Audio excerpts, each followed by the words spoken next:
नमस्कार विद्यार्थी मित्रों, आमचे YouTube channel science and education corridor यामध्ये आपले सर्वांचे स्वागत।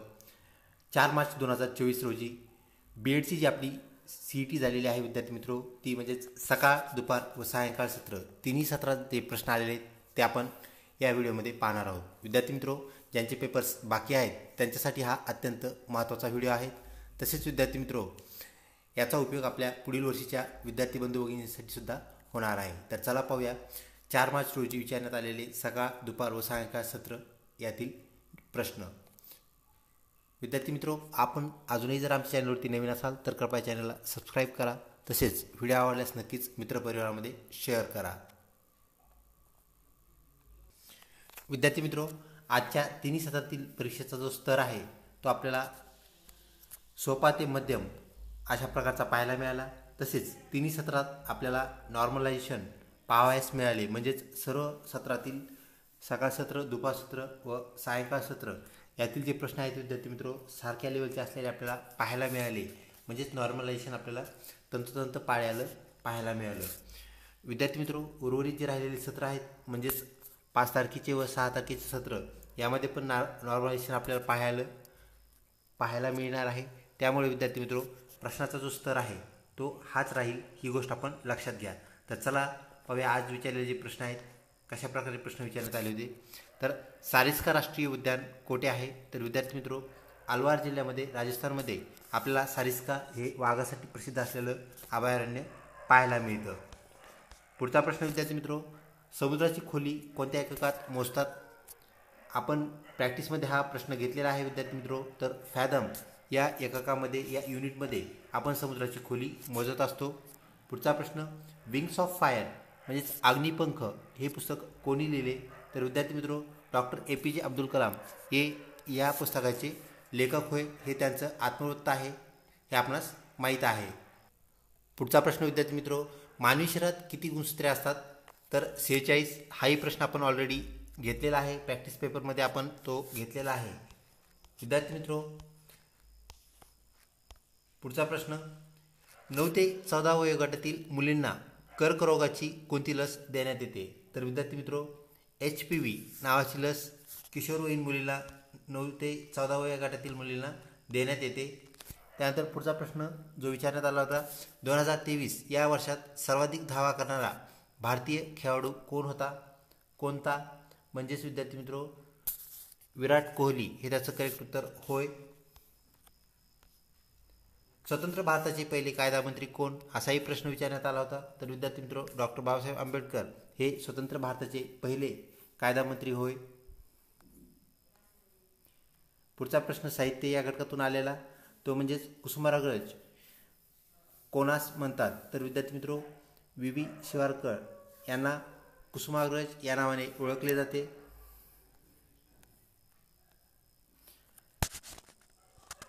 विद्यार्थी मित्रों, शिक्षक अभिव्यक्ती या घटकामध्ये राष्ट्रीय शैक्षणिक धोरणाचे वैशिष्ट्ये काय आहेत असा प्रश्न विचारण्यात आला होता, जे की NEP 2020 म्हणजेच नॅशनल एज्युकेशन पॉलिसी। तर यामध्ये विद्यार्थी मित्रों, विद्यार्थ्यांना दिला जाणारा प्रवेश, समानता, गुणवत्ता तसेच जबाबदारी या ज्या घटक आहेत विद्यार्थी मित्रों, या घटकावर आधारित हे आपल्याला शैक्षणिक धोरण पाहायला मिळते। ही आहेत त्याची वैशिष्ट्ये आहेत।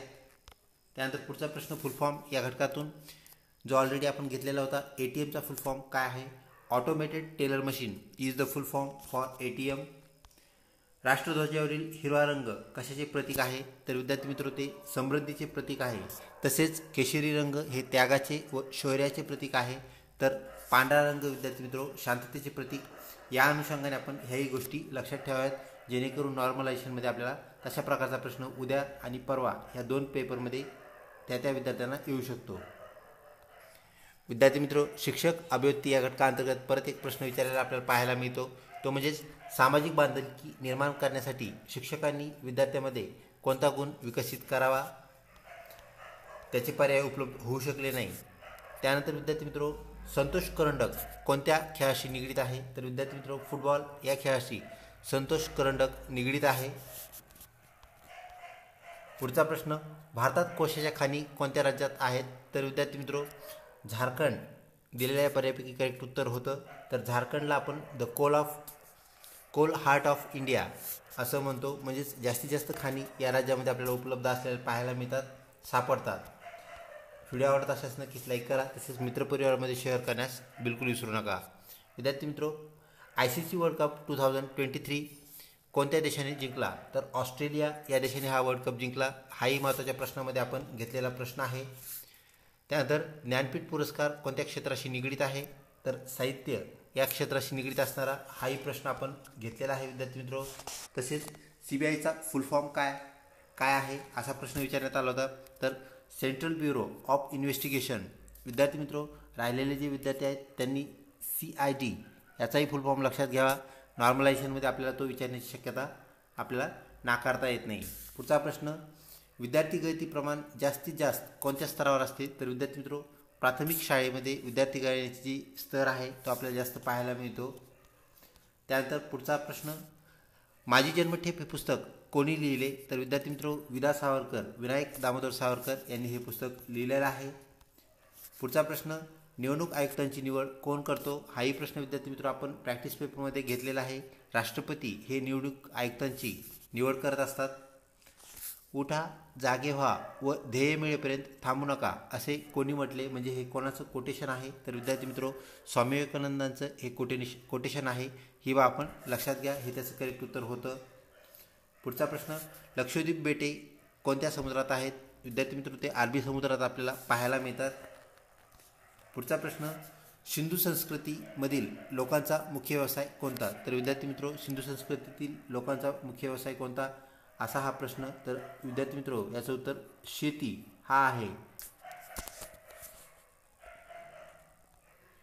बिहू हा नृत्य प्रकार कोणत्या राज्याचा आहे? तर विद्यार्थी मित्रो, हे आसाममधील नृत्य प्रकार असलेले आपल्याला पाहायला मिळते. तसेच लावणी हा महाराष्ट्रातील नृत्य प्रकार आहे. ही बाब आपण लक्षात ठेवावी. तसेच विद्यार्थी मित्रो, गरबा हा आपले शेजारी राज्य गुजरातचा नृत्य प्रकार आहे. पुढचा प्रश्न, राज्याचा कार्यकारी प्रमुख कोण असतो? तर विद्यार्थी मित्रो, राज्यपाल हा राज्याचा कार्यकारी प्रमुख असतो. तसेच देशाचे नामधारी प्रमुख कोण असाही प्रश्न विचारलेला आपल्याला दुसऱ्या सत्रामध्ये पाहायला मिळाला. तर विद्यार्थी मित्रो, त्याचं उत्तर राष्ट्रपती हे आहे. पुढचा प्रश्न, अभिनव भारत संकल्पना कोणाची आहे? तर अभिनव भारत ही जी चळवळ होती विद्यार्थी मित्रो, मुवमेंट होती, ती कुणी सुरू केली असा हा प्रश्न. तर त्याचं उत्तर विदा सावरकर होय. विदा सावरकर व त्यांचे बंधू गणेश सावरकर यांनी ही अभिनव भारत संकल्पना मांडली व ती चालवली.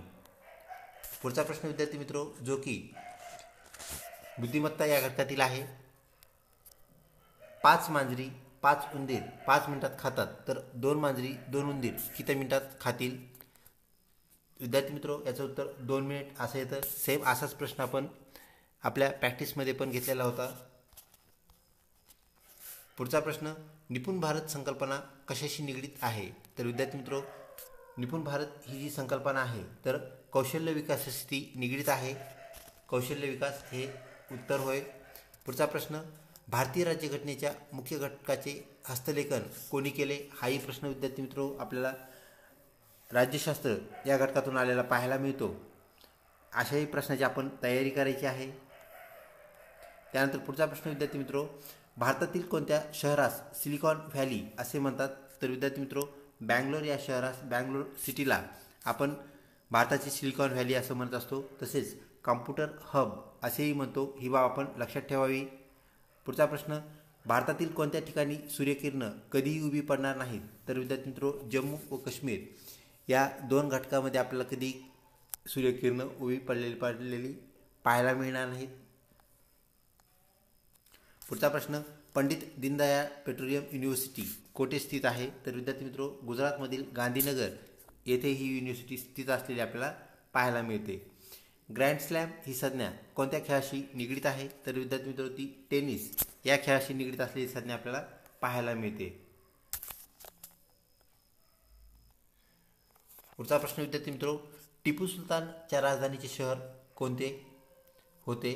तर याचा उत्तर आहे विद्यार्थी मित्रो, मैसूर. पुढचा प्रश्न, जो की बुद्धिमत्ता या घटकातील आपल्याला आज मिळालेला आहे विद्यार्थी मित्रो, तो म्हणजेच डॉक्टर यांचा संबंध जर रुग्णाशी असेल तर वकिलाचा संबंध कशाशी असेल तर विद्यार्थी मित्र आपल्याला उत्तर अशील असं पाहायला मिळतं. तर अशा प्रकारे विद्यार्थी मित्र आजची ही प्रश्नावली जी आहे ते सर्व प्रश्न आपल्याला पहिले दुसरे व तृतीय जे सत्र होते म्हणजेच सकाळ दुपार व सायंकाळ सत्र या तिन्ही सत्रातील दिनांक 4/3/2024 रोजी म्हणजेच विद्यार्थी मित्र आपल्या पहिल्या दिवशी झालेले हे तिन्ही सत्रातील प्रश्न होय. अजूनही काही प्रश्न जर आपल्याला माहीत असतील विद्यार्थी मित्र ज्यांचे पेपर पहिल्या दिवशी होते त्यांनी आम्हाला नक्कीच कळवावेत. याचा भाग 2 आपण उद्या घेणार आहोत. विद्यार्थी मित्र अशाच प्रकारच्या अजून व्हिडिओसाठी आमच्या चॅनलला लिंक राहा. लवकरच आपण याचा पुढील भाग प्रसारित करू. धन्यवाद.